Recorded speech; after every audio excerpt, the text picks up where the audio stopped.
Hello প্রিয় ছাত্রছাত্রীরা, স্বপ্নপূরণ একাডেমিতে তোমাদের সবাইকে শুভেচ্ছা। আশা করি তোমরা সবাই ভালো আছো।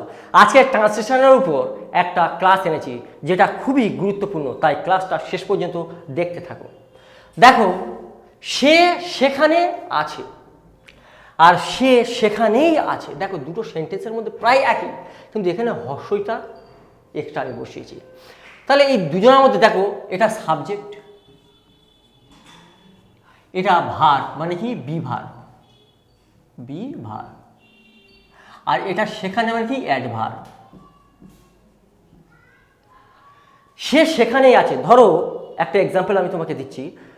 একটা ছেলের মা তোমাকে জিজ্ঞাসা করছে যে হোয়ার ইজ মাই সন, আমার ছেলে কোথায়। তুমি জানো যে তার ছেলেটা কোথায় আছে, তুমি বলে হি ইজ দেয়ার, সে সেখানে আছে, মানে তার মা সেখানে গিয়ে খুঁজে নেবে। তাহলে এই যে সেন্টেন্সটা, এখানটা আমরা কি লিখবো, যে he is there, he is there, সে সেখানে আছে। এটা হয়ে গেল। কিন্তু সে সেখানেই আছে, ভালো করে বুঝো। প্রথম সেন্টেন্সে এখানে সাবজেক্টের উপর আমরা প্রাধান্য দিচ্ছি, সে সেখানে আছে, মানে সে ব্যক্তিটাকে আমি বোঝাচ্ছি, কিন্তু সে সেখানেই আছে, মানে এই অ্যাডভার্বটার উপর আমরা প্রেশারাইজেশন করাচ্ছি। এটা সাবজেক্ট,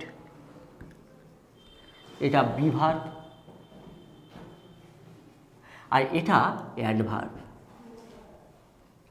ভালো করে বুঝি, অ্যাডভার্ব অফ প্লেস। এই সেখানেই কখন ব্যবহার করবো, একটা বাংলাতে আমি এক্সাম্পল। ব্যাংকে গিয়েছো তোমরা 3 বন্ধু মিলে।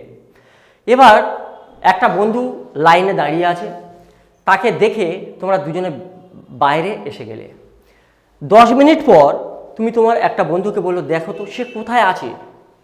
তুমি গিয়ে দেখলে সে যে লাইনেই ছিল, যে জায়গাতেই দাঁড়িয়েছিল, সে সেই জায়গাতেই দাঁড়িয়ে আছে, মানে লাইন আর সরেনি।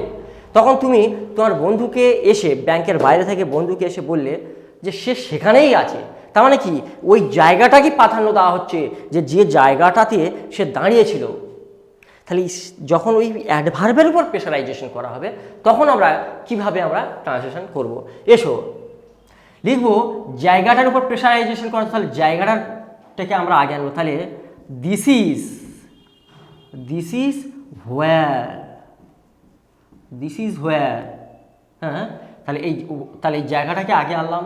হি ইজ, সে ছিল, সে হয়।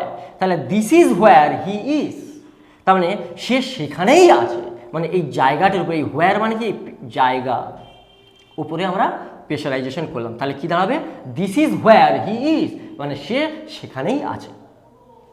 আর সে সেখানে আছে মানে হি ইজ দেয়ার, সে সেখানে আছে, মানে এখানে ব্যক্তিটার উপর প্রাধান্য, আর এখানে জায়গাটার উপর প্রাধান্য করা হচ্ছে। তাহলে দিস ইজ হোয়ার মানে জায়গাটাকেই বোঝালাম, হি ইজ সে হয়, মানে সে আছে। তাহলে দুটো বাক্যের মধ্যে যে ডিফারেন্স, আশা করি তোমাদের বোঝাতে পেরেছি। এরকম ধরনের ক্লাস দেখতে তোমরা স্বপ্নপূরণ একাডেমিকে সাবস্ক্রাইব করো এবং বন্ধুদের মধ্যে ছড়িয়ে দাও। ক্লাসটি যদি ভালো লেগে থাকে তাহলে স্বপ্নপূরণ একাডেমিকে একটা সাবস্ক্রাইব দেবে। Thank you.